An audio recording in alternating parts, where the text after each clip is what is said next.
Welcome to Psychoanalysis and You, the podcast of the American Psychoanalytic Association. I'm your host, Dr. Gail Saltz. I'm a psychoanalyst and a psychiatrist. This is Psychoanalysis and You.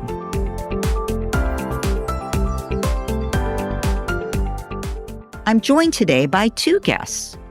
I have Dr. Jessica Benjamin, a renowned psychoanalyst who has made groundbreaking contributions to relational psychoanalysis, the theory of intersubjectivity, and the integration of feminism and gender studies into psychoanalytic discourse.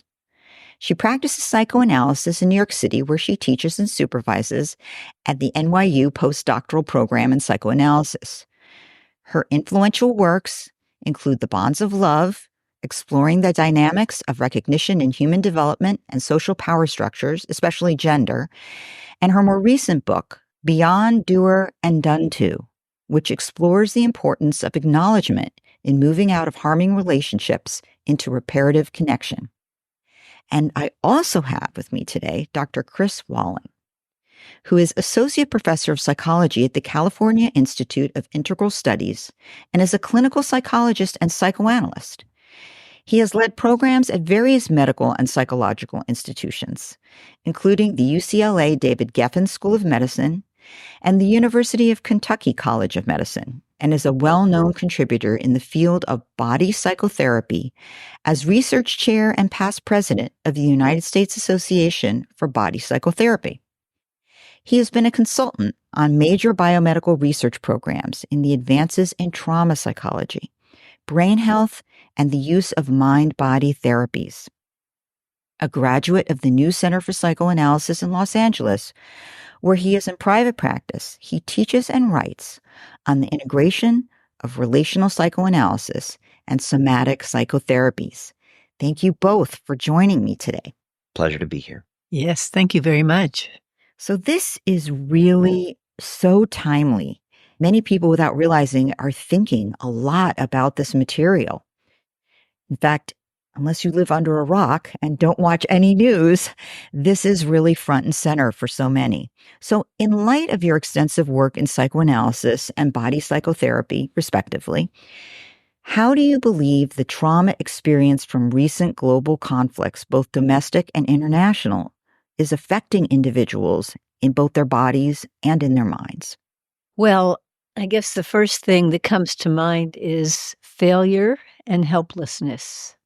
Failure of our leaders to prevent and then to halt needless, in my view, violence, and then the helplessness that all the rest of us feel when we express our dismay and our protest against this, and then we are not listened to, and we realize the way in which what's called geopolitics is so alienated from the moral and psychological considerations, maybe is a broad word, but feelings that so many of us carry. I think that we then are put in the position of watching terrible things, knowing that terrible things are happening, and yet being unable to do anything about it, and even not able to properly witness. But we try to be witnesses, but to be a proper witness in a way means to actually receive the testimony of those who are being injured, those who are suffering. And we're not in a position to directly receive their suffering and to witness it in a way that could create a different kind of human solidarity, right? A different kind of connection, so that, I mean, obviously the people who are suffering and injured are terribly helpless.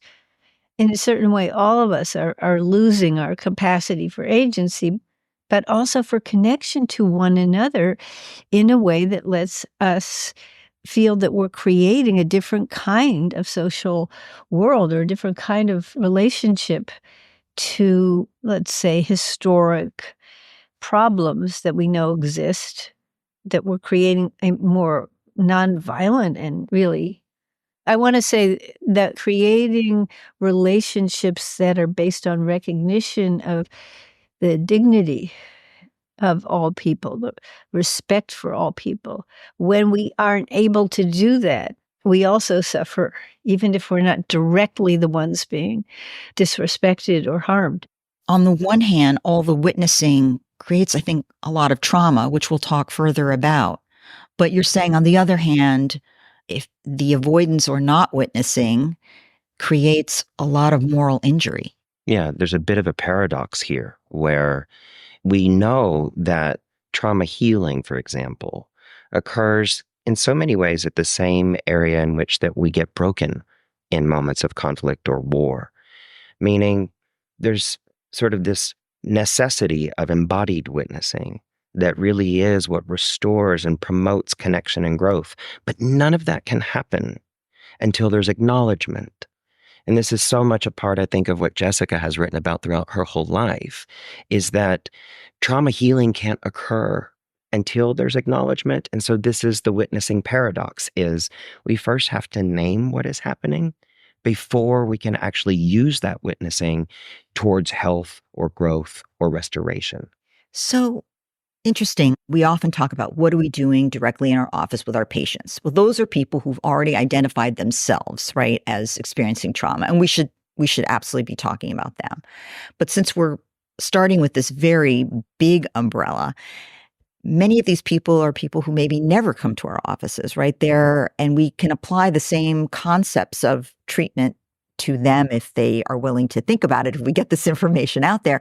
You're sitting in your home, you're watching the TV, you're reading the newspaper.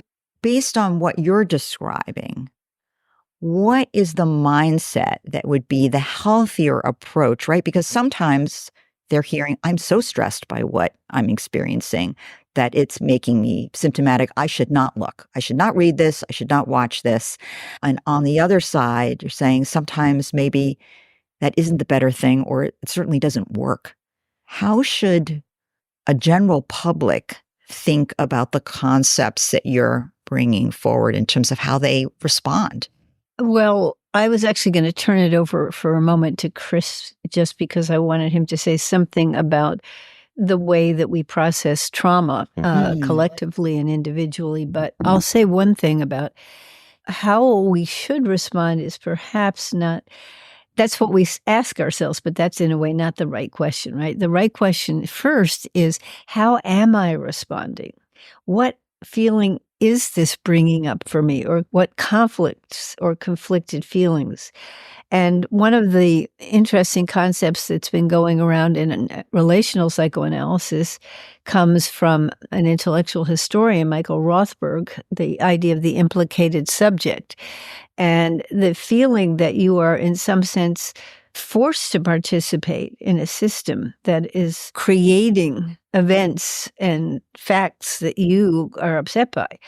But also, we're not always aware of the way that we are inhabiting this system such that we can't help be complicit, even though we might be suffering from it. This very vexed problem that people have in the face of witnessing injustice and knowing that they're both complicit, but also resisting and protesting it. And I don't just mean politically, externally. I mean, internally feeling in some way abraded, if not actually violated by what you're witnessing. And then at the same time, knowing that there are all these ways you can't help being complicit and participating in the system. So I think that produces, let's say, stress on your nervous system, right? This is like there's an ongoing nervous system stress, knowing bad things are happening. I'm not part of it. I am part of it. I'm not part of it. And that whole experience of helplessness parallels individual trauma to a certain degree. Maybe at one remove, but it's still having that same stress on your system. So we could call that perhaps vicarious trauma. Yeah, what you're saying is, to your point and to the question, I think, is that macrocosm affects us in the microcosm. And so the same kind of trauma-informed principles of like really limiting our exposure to daily onslaughts of notifications and headlines and news exposure. We can't just be drinking from the trough of horrific news all day long and expect our bodies to be socially engaged and capable of genuine connection. And so we must become ever the more mindful that information has to have a diet in the same way the food that we put in our mouths. We must be mindful of the kinds of information that we are consuming so that it does not preclude our capacity to see the good both in ourselves and one another. This is so timely at this moment where, I mean, it's hard to imagine that there could be more global conflict, but also our nations divide and conflict on so many issues.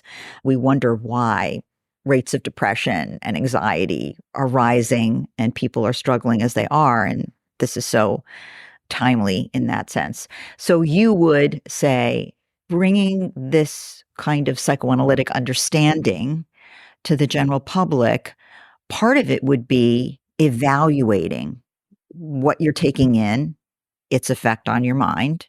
And you're saying, of course, there's mind-body connection. It's connected to our body. And how do we decide how to limit versus not? Do you talk with patients about that directly in your office? Every single day, in the same way that we would want to talk about, what they're feeling in the here and now and how that has a direct tributary from those kinds of lifestyle practices. And we have to think about our exposure to information as a kind of lifestyle practice of sorts that requires the same kind of mental hygiene considerations that we approach around our physical hygiene so that it's more balanced and mindful and reflective. Could I just interject, though, that there is a certain danger in this position because, in a way, we're not just consuming food or a diet that affects our body. We're also part of a collective where it's one thing to say, I don't need to flood myself with every detail of what's going on. But on the other hand, I'm actually responsible for knowing or doing something. And now, if you're a doer kind of person, which I've been all my life, an activist in various ways, you have a different kind of conflict where, yes, you still have to be limiting yourself, but where might I have even a small way of expressing and possibly having an effect in line with my values? So trying to do that at the same time, trying not to simply say, well, I have to protect my nervous system, as it were, but I have to protect my nervous system enough to be able to be an active subject in my world. And I think that's actually trickier. Yeah, that's the balance, is to be really helpful and effective in implementing social change, which I think employs all of us to sort of pay closer attention to where we can implement change, requires this balancing principle of like, am I under-resourced today? Am I going to be able to be as effective today, given that I haven't had good rest and I didn't eat well last night? And as a result, I might not be the most effective at helping others who are struggling right now. And I think we as clinicians have to learn this discipline that now we, to your sort of point here, are teaching our patients each and every day.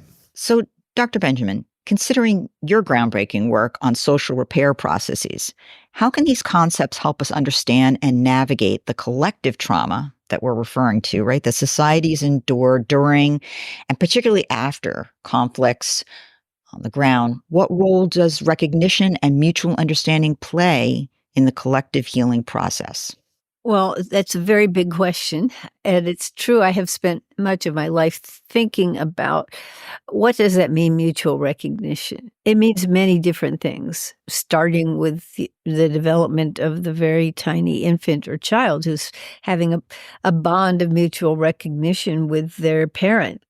That's important in the sense that one of the very first things that we would like people to be exposed to and learning when they're just, wee things is that there's such a thing as repair. Real repair means acknowledgement. So if something I did hurt you, and with infants, it could be a very small thing, like you just didn't handle them physically in a way that made them comfortable and they're protesting. You just automatically, hopefully, acknowledge, oh, that hurt, or oh, that didn't feel, oh, that water is too cold, right? You do that, and often you'll see that adults who are with small children who are not yet verbal will still be narrating the whole time. And we know that this is tremendously important, but the stance, the attitude that a nonverbal creature, right, the animal part of the organismic world, that it deserves respect, and that whether that animal or being is really able to understand our words isn't really the key thing.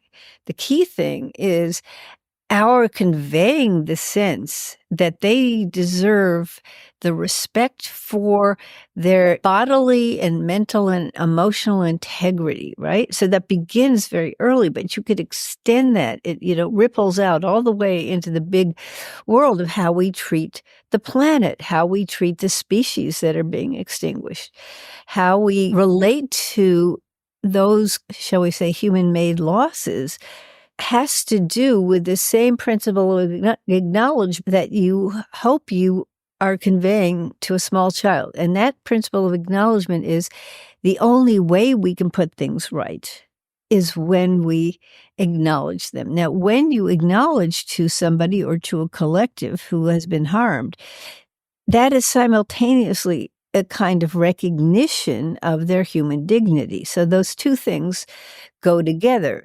Now, if we want to make them mutual, we have to say, well, what does it mean for, let's say, a group to accept that acknowledgement, to recognize the one who's giving that acknowledgement? What we're seeing so often is really the most distressing form of insincerity. And so the Native American poet, she wrote this book called Whereas, in which she details all the statements that were made about giving acknowledgement for having taken away everything from this people. And then in each case, what is the point of what the government was saying? It was, whereas we admit that we've done all this, we're not going to give you anything. We're not going to do anything for you. So an insincere, unempathic apology. Right, but also with no intention to make genuine repair. So there has to be an intention to make genuine repair. Mm-hmm. Right? Mm-hmm. If you were to say it's like as if you were to say to this small baby, oh, this water is too cold, and then you didn't add warm water to it. You said, sorry, but I'm not, I just won't turn on the hot water for you because I don't want to spend the money to turn the hot water on. Imagine that writ large for the entire continent and millions of people. That's essentially what we're seeing in so many ways. So interesting. I have not heard it explained in that very clear way. And I suspect if I have not, that the public has not heard. I think most people don't understand, for example, in this nation, many discussions going on and different kinds of behaviors occurring around, for example, reparations. Right. Of all kinds. Some groups saying we are going to do something concrete, like money or land, and others saying we're not going to, either saying we're not going to, or actually acknowledging maybe they think they can't. They actually can't. Very good point. Yeah. One thing I'll say around that is we've seen through so much of liberation psychology and research in this world around liberation and processes of repair that we have to understand that we have to be resourced in ourselves before we can take accountability to tolerate being implicated. In other words, it's really hard to engage in repair if you yourself feel stuck in what Jessica has often called the doer and done to sort of scenario. And that means that the first piece of work that we must do on ourselves is to actually be willing to take accountability for certain things, to acknowledge first in ourselves that we are all implicated, that we all hurt one another sometimes, and that makes us very human. And so that requires a kind of resourcing in ourselves before we can actually then engage in mutual recognition and reparative processes. There's something very important to add to that in the spirit of yes and that Chris enjoins me to. It's not only, I think, good to think of it as resourcing. I think it's good to think of it even more specifically as a certain kind of compassion for the self, for the fact that we are stuck in many ways participating in this do or done to situation. There has to be a certain amount, shall we say, of self-forgiveness in order not to be immobilized or in order not to get caught in this game of reversal where you say, okay, I'm guilty of this, but you're guilty of that. Those back and forthings of blame and shame, where people are mostly trying to get away from shame. So very specifically, what you're talking about, Chris, is when you say resource, you're really talking about having a part of self that is able to do this forgiving and do this action of acceptance of injury and harm in order to be able to proceed to do anything about it. I mean, that seems like one of the hardest tasks, certainly, that one can help a patient in your office over time, perhaps be able to manage shame or humiliation and guilt. It's part of what we do so that you can accept responsibility. But it's on a larger level. It seems like nobody is talking. We are just in a ricochet of shame and defense. And so we seem very stuck, which why the work that you do seems that it could be a real opening gambit. I would say that shows us why we're so desperately needing psychoanalysis, because isn't that the number one complaint that often a patient brings on day one is, I feel stuck. Stuckness is actually what often brings people to want to do depth work on themselves. And so I think, particularly Western, rich, so-called weird countries, as it's sometimes called, industrialized and developed nations, they need some depth psychotherapy. And so it's a call to action for people to begin to look at what we've discovered over the last 100+ years in psychoanalysis. We might have something to offer. From your perspective as a specialist in embodied psychology, and perhaps you can explain what that really means, what unique challenges do recent conflicts pose for the assaults on the mind and the body in individuals who've experienced or been exposed to these events? Yeah, so somatic psychology, as we call it here in the US, or body psychology as it's called in Europe, is an extension of psychoanalysis. It came out of the work of Wilhelm Reich, and neo-Reichians sort of realized that there's a lot to trauma and what we call underrepresented states, experiences that are difficult to think about, that we can't really reflect upon, that sometimes we only know in hindsight or through what we do with our behaviors, that we show these things that we've survived, but we can't really think about these things because they're so overwhelming. So what we've discovered over many generations of somatic clinicians is we enter into reparative and healing processes at the same place in which that the injury occurs, meaning through the body, because the body holds these procedural memories, these bodily-based memories that often are delinked or uncoupled from the actual experience itself. The way that we work is first by restoring rhythm of the session, rhythm of turn taking, like we are doing right now in conversation, rhythm of the frame itself, coming to session maybe sometimes 2 or 3 times a week. Then that rhythm establishes a kind of safety that then promotes a capacity to begin to actually represent these horrors with someone who can witness you, with someone who can feel these things with you, because some of these horrific feelings are not meant to be felt on our own. Some of these feelings can only be processed together. And that's because all healing happens through relationship, which is the thing that relational psychoanalysis has taught us for quite a long time. The physiologic response to trauma, which could be completely cut off from the mind, you're saying that creating these regularities, this structure, helps that physiologic response diminish enough to be able to then, with support and relating, be able to talk about trauma. So let me just ask, in addition to that then, how can a person understand, right, what's happening in that mind-body experience, what will they experience, which says to them, hey, yeah, I need more help? I think we should back up for one moment and say that part of what Chris was talking about was not only structure, but really what we would call interpersonal safety that is based on the essential ingredient of synchrony, which is affect attunement. And when the person feels they're in the presence of someone attuning to them, their body will relax. That is to say, their nervous system will calm down.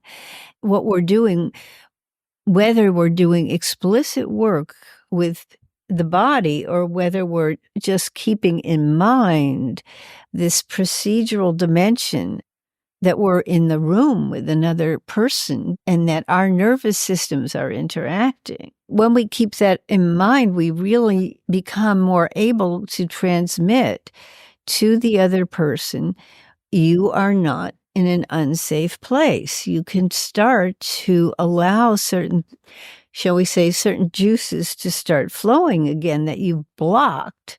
But I guess I also always want to add, in addition to that nonverbal dimension of that, the idea that someone might be able to understand your mind and formulate for you something that you've always known but not been able to say or express can be extremely liberating for a person. And that's part of why I think also people come to therapy. They want help.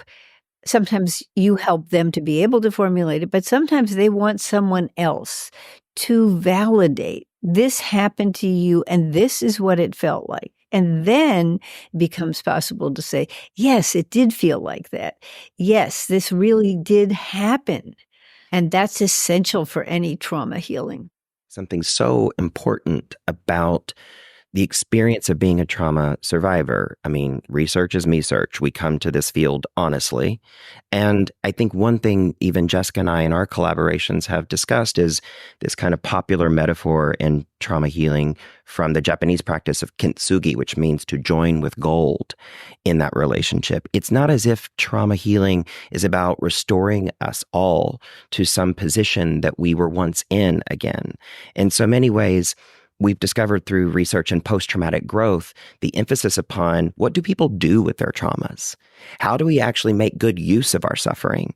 How do we actually take the things that have hurt us and make effective change? This is the thing I think Jessica is getting at moving beyond resourcing, is it's so important to let history inform us so that we can indeed be conscious and more aware of how to make a more embodied and connected future. I think one thing a lot of people are unclear about, and maybe you could help clarify from your vantage point, how should we be defining trauma? Has everybody had trauma? Life is traumatic. We're witnessing trauma. Is that trauma? In the psychiatry community, we'd say, well, it needed to be something where you felt your life was at risk and it was beyond the normal human experience. Mm-hmm. That is one type of clinical definition of trauma. Mm-hmm. But in fact, many more people, I think, struggle with, well, really, is what I'm experiencing trauma? We are indeed a traumatized species. That is, in fact, what we've learned from modern medicine. The explosion of chronic illness, the changes to our epigenetic patterning that has rewired us from our capacity for connection towards self-protection is indeed a rather universal phenomenon. And that's because we have not had a moment of reckoning with how, as Jessica puts it, we've always been stuck in this doer and done to complementarity. And so, yes, there's an absolute empirical and valid truth that we see not only from modern medicine, but from our social history that suggests that we are indeed all traumatized. And are some of us capable of managing that trauma on our own? Or would you say really everybody, A, could benefit from, or B, needs some sort of intervention to help manage trauma? Well, I don't think that necessarily everyone needs individual help bearing certain basic conditions of their life because they are struggling with feeling unsafe all the time. And so there are different levels of trauma and of unsafety, clearly. And some people are truly unable to manage in life, to connect to other people. They're terrified. However, if we think more generally of those people who aren't suffering from that kind of severe trauma, this universal level of disconnection from other human beings through the way our society is constructed so that we're not receiving, let's say, a certain kind of feedback from other people on a continuing basis. Yes, you are human. Yes, I see you. It's what the South Africans refer to as Ubuntu. And I had the opportunity to be at a conference with Desmond Tutu, Archbishop, who was describing, again, as he often has, what Ubuntu means. And part of what Ubuntu means is the idea, I am because you are, that is, I'm constituted as a real person only when I'm actually in connection with another person. But he also used it more specifically to say a person who has Ubuntu, that is, has that attitude of Ubuntu, is able to give other human beings that sense of being connected and having dignity because you matter. And your existence when you're with me matters to me just because now I'm with another human being. Is it the presence or is it the listening and being listened to? Those are impossible to separate. The thing that I teach our graduate students who are becoming psychotherapists is that the real therapeutic action of therapy is therapeutic presence, which requires a capacity for embodied witnessing, for deep attunement, deep listening. And that is something that we acquire by sitting with our patients days in and days out, time after time. And so it is a both and, as Jessica is saying, which is my favorite sort of metaphor for how connection happens. Yeah, that's how therapeutic relationships form. What is different today? You hear a lot of discussion of body, soma, and therapy in the same sentence. I think psychoanalysts traditionally don't talk about that, right? That's changing, thankfully. It is changing. So can you say something about that? Sort of why wasn't it? What has occurred now or is understood now and how that is being brought into our understanding of psychoanalytic treatment?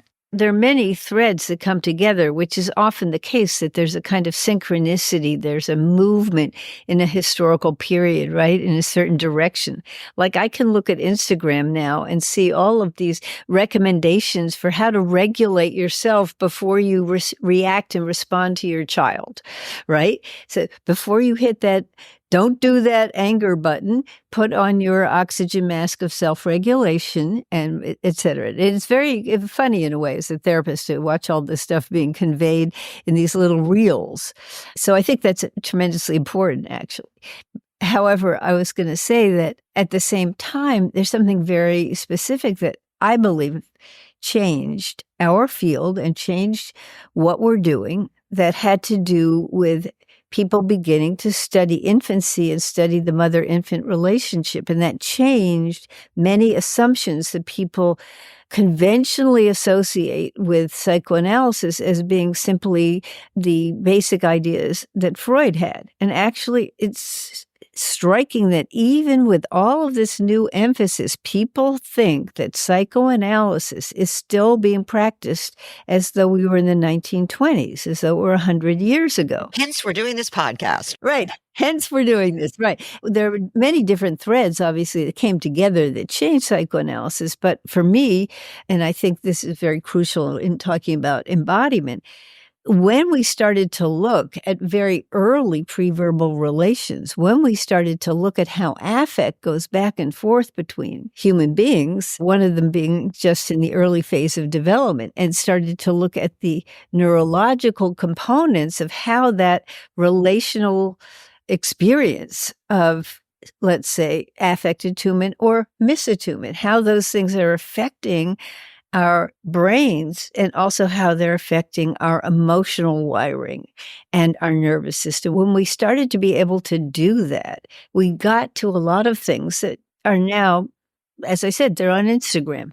I think psychoanalysis can't possibly work with traumatic states without acknowledging the body now. And that's why it's so heavily written about over the last decade in psychoanalysis. And that's thanks to people like Jessica and her contemporaries who helped give us the relational turn that then allowed psychoanalysis to continue to grow and advance and be able to meet the real challenges of today, like these types of conflicts and horrific experiences. So how could we help a larger public understand if they're symptomatic, if they're struggling, if they feel stuck, if they feel traumatized, what it would mean to participate in a somatic psychotherapy? What would that mean? And how do they know, well, that really could be helpful to them? Well, again, I think it's helpful to say somatic and say relational at the same time, because what comes to my mind in terms of what you were just saying before and what Chris was saying is that one of the big changes brought about by relational psychoanalysis was to return to the theory of dissociation that Genet developed and that Freud ultimately, he didn't completely jettison it, but he moved away from it toward the idea of repression. And he simultaneously moved away from the idea of trauma. So when we went back to trauma, we went back to dissociation. And dissociation means that the self has to actually split. So that's at the self level. But at the nervous system level, it means, for instance, that people actually shut down. And they can shut down so far that they even lose bodily sensation. Now, all of this was noted by Freud when he wrote about hysteria, when he worked with hysteria. But as we all know, he moved away from that to the understanding of neurosis. Well, nowadays, we don't necessarily see somebody who comes in and says, I can't move my arm, which Freud did. But what we do see is people who come in reporting all kinds of traumatic experience that they had, especially as children, and that they can tell you something happened, but they cannot access it. The moment that they are even beginning to think about this thing, something happens to their nervous system. And we call that dissociation, meaning you can't really access the true response to that experience. So part of going through the body in the way that Chris is trained to do is helping them be present, be safe, but be able to go back, shall we say, into the experience? Mm-hmm. Would you put it that way? That's absolutely correct. What you can expect is you'd walk in and it's less about a story and more about what are you experiencing right now here with me? What's it like to be in the room with me? And what are you noticing in your body as we try to find each other right now? And so it's really going to be, for many patients, a deviation from what they thought psychotherapy would be, meaning it's not about so much your past. It's really about starting from the place of the here and now. And that's really important. So let's just say, for example, that a patient, because what you're describing, for example, we're suddenly coming to understand, I think publicly, many people are understanding that, for example, a survivor of a sexual assault will experience in the moment, in the trauma, dissociation, which remains, which may mean that memory is repressed, or there are only bits and pieces of it. Certainly they can't touch it. Certainly they can't process it. Sometimes, there was a recent story of an actress who came forward. It was 30 years, even though she was immersed professionally in that kind of material, 30 years before she could remember what happened in a sexual assault and therefore begin to even process that. I could imagine, right? And I think many people could imagine that if you were a survivor of sexual assault and something was difficult and you came in to talk about it, that talking about your body would be maybe very frightening.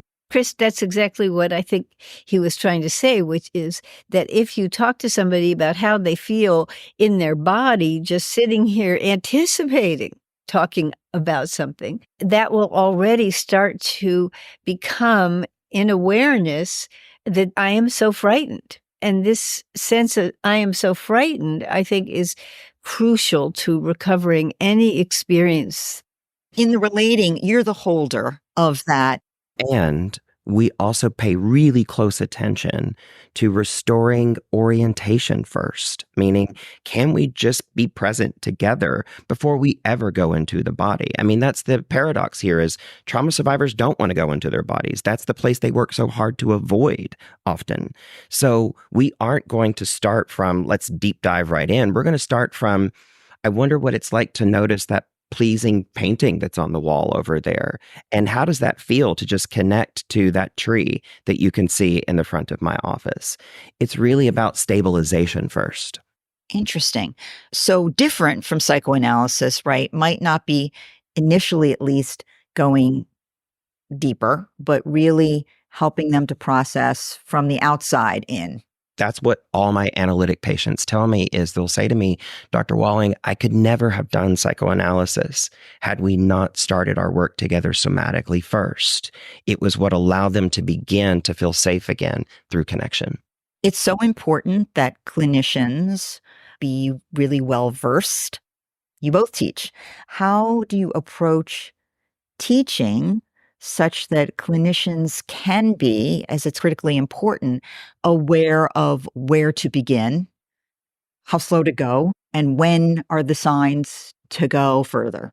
So it's interesting that Chris and I agree about many things, but we do come from different directions.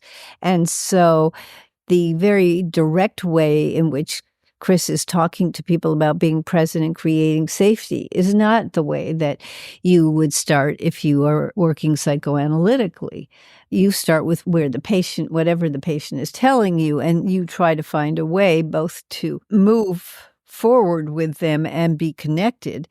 What I find myself teaching supervising is that very often there's a different kind of dissociation than the one we were just describing when there's an actual assault or when there's an actual bodily injury. And that is the dissociation of what am I feeling right now that's actually causing me to be unhappy and unable to cohere as a self. So what I find is that many therapists, especially when they're beginning, know that something is wrong, know that they're sort of going in a circle with the patient. And what's happening is that they are dissociating along with the patient the fear, the anxiety that is actually present, the desperation that is actually present, but shall we say sequestered, like somewhere else? We could say this inside the patient. And what Chris is saying, I think, is that if we all learned some of these body modalities and methodologies, maybe we wouldn't get into that stuck place so easily with the patient because we would be actually tuning in to those things that are very often dissociated. The flip side is just that at some point, if you don't learn how to work psychoanalytically, that is, if you don't learn how to actually be able to use yourself, which is what psychoanalysts do, use yourself. Use your countertransference, Right. Understand it. Right. If you don't, and use the fact that you were, for instance, cut off from, that is dissociated, about the patient's anxiety or despair. If you don't learn how to use those things, there's a problem. So relationally, what I emphasize, and I think this is important to some of our joint work, right, is that you then need to acknowledge that sometimes very explicitly you can acknowledge to another person, to a patient, oh, I didn't realize how much you were feeling about that. I didn't know that, but I'm not saying it to blame myself, like as if I were in the old days, you'd say, well, if I had the right idea, but now it's more like, no, I understand that I've been sucked into a certain kind of dissociative place with the other person. That's inevitably going to happen. What I'm now better at is paying attention, shall we say, to the flow of that or the movement, right? Into the dissociation, out of the dissociation. So it's recognizing that in yourself so that you can and empathically express such to the patient, and there's a healing in that. I also, it's interesting, don't think a lot of people think a result of a fantasy or thought internally that is traumatizing to them, like you said, not as a sexual assault survivor, but because they're alone with it. And what we're really emphasizing here is when people are alone with their bad thoughts. yes, Right? And that's the key here is like we undo the aloneness. You asked, how do we teach this? We teach this through experience. A clinician cannot learn how to do this until they themselves have learned experientially to be in it. So this is the thing often the public doesn't realize about depth psychotherapies is we only learn to do this by receiving it first. So like in psychoanalysis, certainly, right? I went Yes. through my own psychoanalysis, as anybody who goes through psychoanalytic That's training is required to do. That's right. Similarly, you're saying We're all patients first, and that's actually how you teach it, is you teach it through the experience-dependent sort of learning environment. And we work at the university that I teach at very experientially, to where there's actual exercises that we do in class to work in the presence of a body-to-body connection. and you feel like that is really vital. It's the only way to learn it. I find it so interesting that we all go through this, but historically, that is never shared with the patient, right? That there's sort of this, and I think that is something that is changing, but Mhm. something that has been very present in the history of psychoanalysis to not share anything about yourself, including that as part of your training, you have been where they are. Is that different now? Is that something that you would say, oh, it would be important to share? I think that is part of what we think of, let's say, as the relational turn, is that you are making yourself available. However, people have very wild ideas, let's say, about what it would mean to make yourself available or to use your own experience. And they imagine that you're disclosing all kinds of very specific things about yourself or your history versus doing something that actually we could learn back in the mid-century of the 20th century from an analyst like Donald Winnicott in Britain, who's an object relations analyst, who would say to a patient, from what I'm experiencing or feeling or thinking right now, I infer that you must be. If I'm feeling this X, you must be feeling Y. So in reality, this is not like a simple shocking moment. In reality, people were developing this for a long time. Big difference is simply the notion that you don't have to be as rigid about this because, and this goes for me to exactly what Chris's area of somatic experience is, namely, what you can't do or should not do is reveal something to someone that's going to dysregulate your nervous system so much that you're then not available to them. So your capacity to have absorbed something with compassion and understanding about yourself and your self-regulation are considerations about whether something you say would be useful to the other person and not just its content. That's the disciplined spontaneity that we learn as clinicians, is we self-regulate to co-regulate. And that's hopefully something that folks get to experience from us. And it places a tremendous amount of responsibility on the analyst. Well, I think in these times of, as you alluded to earlier, Instagram and TikTok therapy or, therapy tidbits, it's so important that people be able to understand what some of the words they're hearing means. What do you really mean by body, by trauma, by somatic when we talk about psychotherapy? So it's wonderful that you've been able to elucidate that, especially in what you're pointing out are these very traumatic times on many different levels in a population that is really struggling with a lot of these kinds of issues. So I thank you so much for joining me today. Thank you so much. Thank you. And now for some Freudian quickies. You sent in your questions for an analyst, and I grabbed an analyst with an answer. If you offer a patient a dream interpretation, how sure are you about it? I think that it's just one way of understanding a dream and that it's multifaceted. So although I feel certain about it, I'm also aware that it may not land. Both not at all and somewhat sure. I'm not sure of anything that I say, frankly, including what I'm saying right now. And at the same time, there's a felt sense in the room when you offer an interpretation.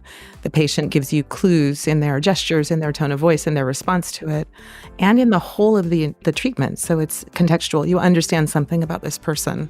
Whatever the patient brings in, their associations to the dream are really, some of the most important. And if they make their own interpretation, that often can be the most powerful one. Dream interpretations, I believe, like any interpretations, are hypotheses. They are an idea that occurs to me that I might offer to a patient as, this is the way I'm thinking about what you told me your dream could mean. And I'm not saying that I'm right, but you can hold on to it. If I want to get technical, I can talk about the work of Winnicott. A dream interpretation is like a potential transitional object put into the transitional space. The patient can pick it up, look at it, play with it, reject it. But it opens up the opportunity to talk about alternatives, because what you really want to help people with any kind of interpretation is helping them see, there's more than one way to think about anything. I don't believe there is hardly ever one right final answer, especially if dreams are the unformulated. They don't come out in definitive words. They come out in images, which are access to many associations. So I work with how a dream interpretation shows up in following dreams and how it resonates with a person's life and lived experience over time. But that also requires being in the multiplicity of associations that come through dream images. At best, 50%. I say that only because I'll have an idea.